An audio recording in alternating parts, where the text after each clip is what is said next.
To get more video, subscribe my channel and hit the bell icon.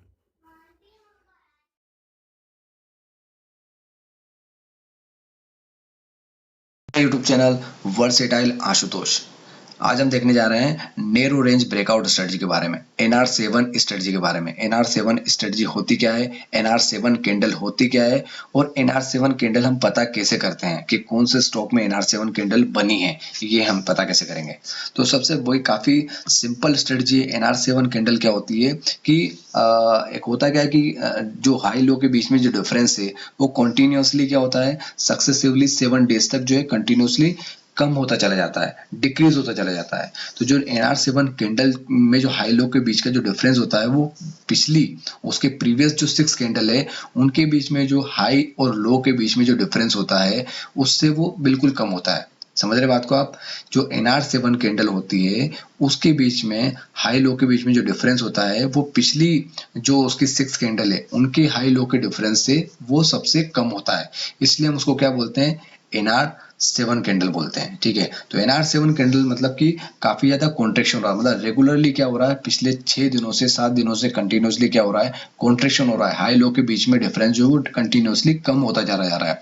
जब contraction होगा तो obviously बात है एक्सपांशन होगा, एक्सपांशन होने की प्रोबेबिलिटी बढ़ जाएगी। तो जब आपको NR7 स्टॉक मिल जाते हैं तो ये वो स्टॉक होते हैं जिनमें बहुत ज्यादा प्रोबेबिलिटी होती है कि ये ब्रेकआउट होंगे आइदर इन वन डायरेक्शन, मतलब किसी एक डायरेक्शन में काफी अच्छा ब्रेकआउट करेंगे और उस समय नेक्स्ट डे इंट्राडे जब हम ट्रेड करेंगे तो काफी अच्छी प्रोबेबिलिटी होगी कि हमें जो है इसमें प्रॉफिट होगा। ठीक है, तो काफी सिंपल स्ट्रेटजी है। तो सबसे पहले तो हम NR7 कैंडल कैसे पता करते हैं वो देखते हैं। जब NR7 कैंडल हमें पता लग जाएगी, क्योंकि ये एक ऐसी स्ट्रेटजी है जिसमें हमें नाइट में ही ये सब कुछ पता लग जाता है कि कौन कौन से स्टॉक में हमें ट्रेड करना है। जब आपको मेंटली प्रिपेयर हो जाते हैं, मान लीजिए आपको 4-5 स्टॉक मिल गए कि जिनमें हमें कल ट्रेड करना है, तो ये काफी ईजी हो जाता है इंट्राडे ट्रेड करने के लिए कि उनका जो आप सपोर्ट रेजिस्टेंस पता कर लीजिए, थोड़ा सा अच्छा एफर्ट लगा लीजिए उसमें, तो आप जो है उसके बाद में उसमें ट्रेड करना काफी ईजी हो जाता है। क्योंकि वो सारे स्टॉक ऐसे स्टॉक होंगे NR7 वाले जो कि कॉन्ट्रेक्शन काफी ज्यादा हो चुका होगा उनके अंदर, उसके बाद में जो है वो ब्रेकआउट की प्रोबेबिलिटी उन्हें बहुत ज्यादा बढ़ जाती है। ठीक है, तो सबसे पहले तो हम NR7 कैंडल पता कैसे करते हैं वो हम देखते हैं। कुछ नहीं करना है, फटाफट स्टॉक स्क्रीनर ओपन करना है। ये काफी फ्री ऑफ कॉस्ट स्क्रीनर है, कुछ नहीं करना है आपको, सिंपल सा है। ओपन किया, ओपन करने के बाद इसका डेली कैंडल स्कैन, नीचे वाली टेप देखिए, नीचे वाली टेप दीजिए डेली कैंडल स्कैन। इसके बारे में ऑलरेडी मैं एक वीडियो बना चुका हूँ जिसमें मैंने बताया इसके सभी चीज़ों के बारे में। तो अब यहाँ पे हम देखते हैं, इसमें कुछ नहीं, हम टेम्पररी स्कैनर लगाते हैं, फिल्टर लगाते हैं। इसमें हम फिल्टर लगाते हैं। फिल्टर लगाने के बाद हम यहाँ पे क्लिक करते हैं, तो यहाँ पे क्या आ रहा है, screen if yesterday was NR7 day after 10 PM screener include today daily candle, मतलब जो आप इसको रात को 10 बजे बाद ओपन करिए, 10 बजे बाद जब ओपन करेंगे इसको 10 ओ क्लॉक के आफ्टर 10 ओ क्लॉक इसको ओपन करेंगे तो आपको जो है उस डे की कैंडल भी इंक्लूड हो जाएगी और आपको पता लग जाएगा कि कौन कौन सा NR7 कैंडल है, हम मतलब टुमारो हम किस किस में ट्रेड कर रहा है। ठीक है, तो हम यहाँ पे इसको हटा देते हैं, हम इसको कर लेते हैं। अब देखिए ये जो इतनी भी मुझे मिली है ये सारी मेरी NR7 कैंडल है। ठीक है, ये NR7 कैंडल मुझे मिल चुकी है। अब इसमें भी आप जो है उन स्टॉक में ट्रेड करिए जो कि हाई वोलेटाइल है और जो कि मतलब जो है निफ्टी 50 के स्टॉक हैं। बाकी स्टॉक्स को आप यहाँ पे हटा भी सकते हैं, निफ्टी 50 के स्टॉक्स में आपको ट्रेड करना है। ठीक है, तो मान लीजिए हम रिलायंस की बात करें, तो रिलायंस का स्टॉक है, तो रिलायंस के स्टॉक है भी NR7 कैंडल बना है, तो NR7 कैंडल बना है, तो NR7 कैंडल कैसे होती है थोड़ा बता दूंगा मैं आपको, तो आपको क्लियर हो जाएगा। ये मैंने रिलायंस का चार्ट ओपन किया है, 1 डे का कैंडल लिया है, और ये जो हमारी कैंडल है कौन सी, 1 फेब की जो कैंडल है, ये हमारी कौन सी कैंडल है, NR7 कैंडल है। अब इसको NR7 कैंडल क्यों बोला गया है, जैसा कि मैंने आपको बताया कि हाई लो का जो डिफरेंस है वो कंटिन्यूअसली कॉन्ट्रैक्ट हो रहा है। अब इसमें ट्रेड कैसे करना है वो थोड़ा मैं आगे बताता हूँ। तो पहले तो हम समझ लें NR7 कैंडल इसको क्यों बोला, तो वो इसमें हाई लो का डिफरेंस हम चेक कर लेते हैं। मैं आपको कैलकुलेटर से एक बार एक कैंडल का बता दूंगा, उसके बाद में आपको क्लियर हो जाएगा। ये मैंने कैलकुलेटर ओपन किया, कैलकुलेटर ओपन करने के बाद यहाँ पर देखिए इस कैंडल का हाई लो का डिफरेंस देखते हैं। इस कैंडल का हाई लो का, इसका जो कैंडल का जो है हाई कितना है 1255 और लो कितना है इसका 1227। तो डिफरेंस कितना हुआ 28। इसके बीच में आप नोटिस करिएगा 28। अब ये पिछली जो 6 कैंडल है उनका जो डिफरेंस है उन सभी से डिफरेंस है कम होगा। 28 जो डिफरेंस है ये इसकी जो प्रीवियस 6 कैंडल है उनका जो डिफरेंस है उससे कम होना चाहिए। तो हम चेक कर लेते हैं एक बार। अब हम 31st जैन का जो कैंडल है वो चेक करते हैं। 31st जैन का कैंडल, 31st जैन का कैंडल का हाई कितना है 1229.7 माइनस 1201।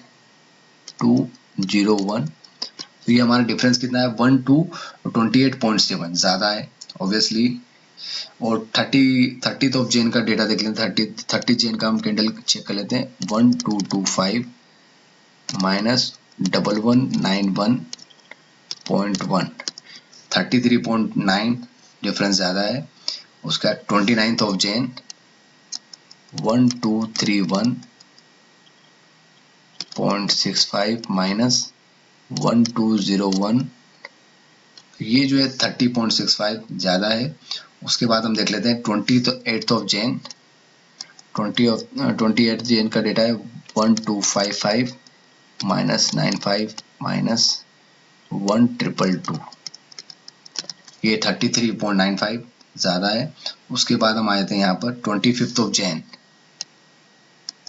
1264.7 minus 1235, difference 29.7। उसके बाद हम आए थे यहाँ पर कहाँ पे 24th ऑफ जैन 1253.2 माइनस 1220, 33.2। तो ठीक है, अभी आई जो इसकी लास्ट के 6 कैंडल, सभी कैंडल को हमने चेक कर लिया कि सभी का डिफरेंस जो है 28 से ज्यादा है। आप देखिए 1 2 3 4 5 6 और ये 7th कैंडल है। मतलब ये कौन सी कैंडल है NR7 कैंडल है। नेरो रेंज जो है 7th वाली ऐसी नेरो रेंज कैंडल है जिसका हाई लो का डिफरेंस जो है सबसे कम है। तो एक मतलब कॉन्टिन्यूसली क्या हो रहा है सक्सेसिवली 7 डेज में जो है हाई लो का डिफरेंस कंटिन्यूसली कम हुआ है। तो कम हुआ तो इसमें कॉन्ट्रैक्शन हो रहा है। कॉन्ट्रैक्शन होना मतलब कि नेक्स्ट डे हाई प्रोबेबिलिटी है कि ये ब्रेकआउट होगा। अब ब्रेकआउट होगा तो ट्रेड कैसे करना है। तो ट्रेड करने का सिंपल सा तरीका है कि जो हमारी NR7 कैंडल हमें ये नाइट में पता लग चुकी है, जब ये पता लग चुकी है तो इसके ऊपर हमें बाय करना है। 1255 इसका हाई है तो 1255 के ऊपर हमें बाय करना है अगर ऊपर की ओर ब्रेकआउट होता है। और अगर नीचे की ओर ब्रेकआउट होता है तो 1227 के नीचे हमें सेल करना है। ठीक है, 1227 के नीचे हमें सेल करना है और 1255 के ऊपर हमें बाय करना है। ठीक है, हाई के ऊपर बाय करना है और लो के नीचे हमें सेल करना है। ठीक है, मैं पहले से मतलब सब कुछ हमें पहले से पता है। बाय भी कहाँ करना है, सेल भी कहाँ करना है, सब कुछ हमें पता है। स्टॉप लॉस क्या करना है, अगर हाई के ऊपर हमने बाय किया तो हमें जो है लो का जो हमें स्टॉप लॉस बना के रखना है और जितना इसके बीच में डिफरेंस है उतने का ही हमें क्या करना है टारगेट लगाना है। 1:1 का हमें रेशो रखना है। ठीक है, अब मैं आपको दिखाता हूँ डेटा। ये चूंकि ये तो डेटा अब हमें इसमें ट्रेड करेंगे तो कल पता लगेगा। अब मैं आपको बताता हूँ कुछ पुराना डेटा, प्रीवियस डेटा जो कि आप चेक कर लीजिएगा। मैं आपको लुपिन का डेटा बता रहा हूँ क्योंकि मैंने इसमें वर्क किया था इसलिए मुझे पता है। लुपिन का जो डेटा है, ये लुपिन का डेटा है 30th ऑफ जैन के दिन ये NR7 कैंडल थी। ठीक है ना, लुपिन में क्या था 30th ऑफ जैन के दिन NR7 कैंडल बनी थी। तो इसको ट्रेड कब कर सकते थे अपन 31st को। तो 31st को उसमें ट्रेड करेंगे तो कैसे करेंगे मैं आपको बताता हूँ। ये डेटा इसमें आप इसको चेक कर लीजिए, क्रॉस चेक कर सकते हैं, कोई इशू नहीं है। क्योंकि अगर मैं यहाँ पर आपको वापस से कैलकुलेटर में बैकटेस्ट करके दिखाऊंगा तो काफी टाइम लग जाएगा। तो जो 30th ऑफ, ये देखिए 30th ऑफ जैन का जो कैंडल थी इसकी, 30th ऑफ जैन की जो कैंडल थी लुपिन की वो कौन सी थी NR7 कैंडल थी। तो हम नेक्स्ट डे ट्रेड करेंगे। तो मैं जो 8 इसका हाई क्या है इसका 872.5 के ऊपर हमें बाय करना है और 861 के नीचे में क्या करना है सेल करना है। तो इसके बीच में डिफरेंस कितना आ रहा है हमें, दोनों के बीच में डिफरेंस आ रहा है लगभग 11.5। हाई और लो के बीच में डिफरेंस कितना आ रहा है 11.5। तो 11.5 ही हमारा क्या हुआ स्टॉप लॉस होगा और 11.5 ही हमारा क्या होगा टारगेट भी होगा। ठीक है, अब इसको मैं 15 मिनट की कैंडल में चेंज कर लेता हूँ। ये 15 मिनट की कैंडल मैंने चेंज कर लिया। 15 मिनट की कैंडल में चेंज करने के बाद हम 31st को ट्रेड करेंगे। 31st को ट्रेड करें तो फर्स्ट कैंडल में आप देखिए, फर्स्ट कैंडल में डेटा क्या होगा 873.30, मतलब पहली कैंडल में हमारा ऊपर का जो है रेंज ब्रेकआउट हो गई है, ठीक है, ऊपर की रेंज मतलब 872.50 को ऊपर ब्रेकआउट हो चुका है। अब हम यहाँ पे जो है टारगेट लगा के छोड़ सकते हैं। 872.50 से लेकर यहाँ पे आप कहाँ पे आ चुके हैं 884.35, हमारा टारगेट यहाँ पे अचीव हो गया। तो ठीक है, अब किस तरह से हमें करना है, ट्रेड कैसे करना है कि हमें जो है प्रीवियस डे के हाई और लो के ऊपर हमें ट्रेड करना है। लुपिन भी था उस दिन, आप क्रॉस चेक कर सकते हैं। लुपिन के अलावा उस दिन था BEML।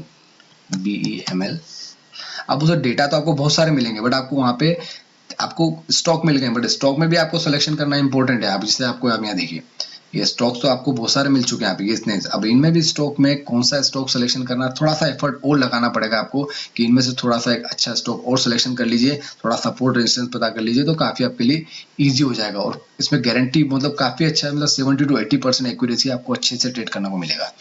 अब जब BML की बात करें, हम BML की अगर हम बात करें तो BML भी उस दिन जो 30th ऑफ जैन के दिन जो है NR7 कैंडल थी 30th ऑफ जैन के दिन, तो हम 31st को इसको ट्रेड करेंगे। तो 31st को ट्रेड करेंगे तो इसका हाई क्या था 30th को इसका हाई था 802 इसका हाई था, और उसका लो इसका जो है लो था, इसका लो था 783.85। तो 802 के ऊपर हमें बाय करना है। तो 802 पहली कैंडल जो थी, पहली कैंडल में ऊपर की ओर ब्रेकआउट हुआ है, पहली कैंडल में ऊपर की ओर ब्रेकआउट हुआ, और जो है आपको यहाँ पे कुछ अच्छा खासा आपको प्रॉफिट मिलेगा, ठीक है। अब BML की बात करें, अब यहाँ पे कभी कभी जैसे मैंने आपको बोला 1:1 का रेशियो कभी कभी हो सकता है, कभी कभी फेल भी हो जाए, लेकिन आपको एक अच्छा प्रॉफिट यहाँ मिलने की प्रॉपर्टी यहाँ होगी यहाँ पे। अब BML के बाद में हम बात करेंगे एक और था उस दिन रिलायंस कैपिटल।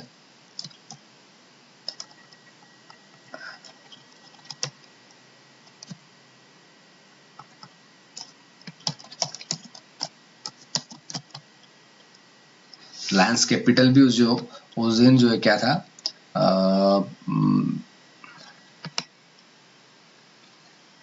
तो हम जो है 31st को उसको जो है नीचे की ओर इसने जो है, तो ये हम इसका डिफरेंस देख लीजिए आप, इसका हाई क्या था 30th को ये भी जो है NR7 कैंडल थी, तो 30th को जो इसका हाई क्या था, 30th को इसका हाई था 202.80 इसका हाई था, और लो था इसका 199.70। तो कौन सा ब्रेकआउट हुआ, सबसे पहले ब्रेकआउट हुआ 199.70, जो इसका जो लो था 199.70 था, तो उसका लो पे हमने शॉर्ट किया। देखिए आप पूरा जो है आपको थोड़ी सी देर में आपको जो है अच्छा प्रॉफिट मिल गया।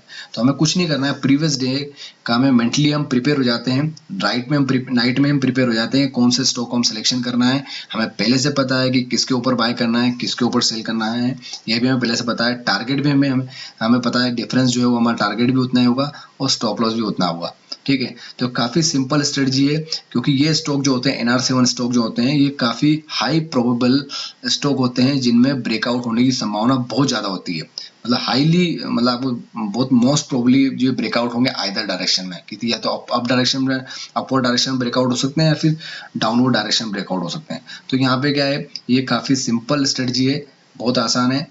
तो मुझे लगता है आपको समझ में आया होगा किस तरह से NR7 स्ट्रेटजी किस तरह से इस्तेमाल करेंगे, नेरो रेंज ब्रेकआउट स्ट्रेटजी को किस तरह से हम इस्तेमाल करेंगे, ठीक है। If you like this video, subscribe my channel. Thank you very much.